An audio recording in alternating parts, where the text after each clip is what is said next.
ಮಹದಾಯಿ ಕಳಸಾ ಬಂಡೂರಿ ಯೋಜನೆಗೆ ಕೇಂದ್ರ ಸರ್ಕಾರ ರಾಜ್ಯಕ್ಕೆ ಮತ್ತೊಮ್ಮೆ ಅನ್ಯಾಯ ಮಾಡಿದೆ. ಗೋವಾ ಒತ್ತಡಕ್ಕೆ ಮಣಿದಿರುವಂತಹ ಕೇಂದ್ರ ಸರ್ಕಾರ ಅಕ್ಟೋಬರ್ 17ರಂದು ಕೇಂದ್ರ ಪರಿಸರ ಇಲಾಖೆ ನೀಡಿದಂತ ಪರವಾನಗಿಯನ್ನ ರದ್ದುಪಡಿಸುವ ಮೂಲಕ ಗೋವಾ ಮುಂದೆ ಮಂಡಿಯೂರಿದೆ.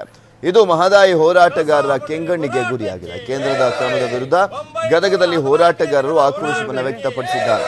ಕೇಂದ್ರ ಸರ್ಕಾರ ಸಂವಿಧಾನ ವಿರೋಧಿ ನಿರ್ಣಯವನ್ನ ಕೈಗೊಂಡಿದೆ. ರಾಜ್ಯಪಾಲರು ರಾಜಕಾರಣ ಮಾಡ್ತಿದ್ದಾರೆ.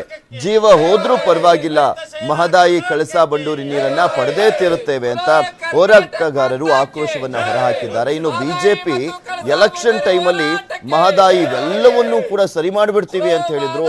ಇನ್ನ ಬಿಜೆಪಿಯ ರಾಷ್ಟ್ರೀಯ ಅಧ್ಯಕ್ಷ ಬೇರೆ ಇಲ್ಲಿ ಬಂದು ಅಮಿತ್ ಶಾ ಅವರು ಉದ್ದುದ್ದ ಭಾಷಣವನ್ನ ಬಿದ್ದು ಹೋಗಿದ್ರು. ಆದ್ರೆ ಈಗ ನೋಡಿದ್ರೆ ಎಲ್ಲವೂ ಉಲ್ಟಾ ಆಗ್ತದೆ. ಪ್ರಜಾಪ್ರಭುತ್ವದ ಪ್ರಥಮ ಪ್ರಜೆ ರಾಜ್ಯಪಾಲರು 3 ದಿನ ಮಳಿ ಒಳಗೆ ಕುಂತರು ನಮ್ಮ ಮನವಿ ತಗೊಳ್ಳಿಲ್ಲ.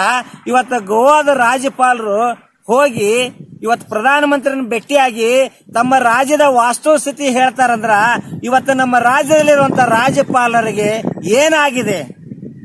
ಯಾಕೆ ಮಂಕಾಗಿದ್ದಾರೆ ಅವರು? ಅವ್ರ ಮೇಲೆ ಗೌರವ ಇದೆ ನಮಗೆ. ನಾವು ಸುಮ್ಮನೆ ಹುಡುಗಾಟಿಕೆ ಮಾತಾಡಲು ರೈಟ್ಸ್ ಇದೆ, ಹೋರಾಟ ಮಾಡಿದ ನೋವು ಇದೆ, ಪ್ರಾಣ ಕಳ್ಕೊಂಡಂತ ಜೀವ ಆತ್ಮಗಳು ಇನ್ನೂ ಇಲ್ಲಿ ಒದ್ದಾಡ್ತಾ. ಏನ್ ಕಳಸಾ ಬಂಡೂರಿ ಯೋಜನೆಗೆ ಕೇಂದ್ರ ಪರಿಸರ ಮತ್ತು ಅರಣ್ಯ ಇಲಾಖೆ ಮಂಜೂರಾತಿ ನೀಡಿತ್ತು, ಅದನ್ನ ಈಗ ಗೋವಾ ಲಾಬಿಗೆ ಮಣಿದು ಕೇಂದ್ರ ಸರ್ಕಾರ ಅದನ್ನು ವಾಪಸ್ ಪಡೆದಿದೆ.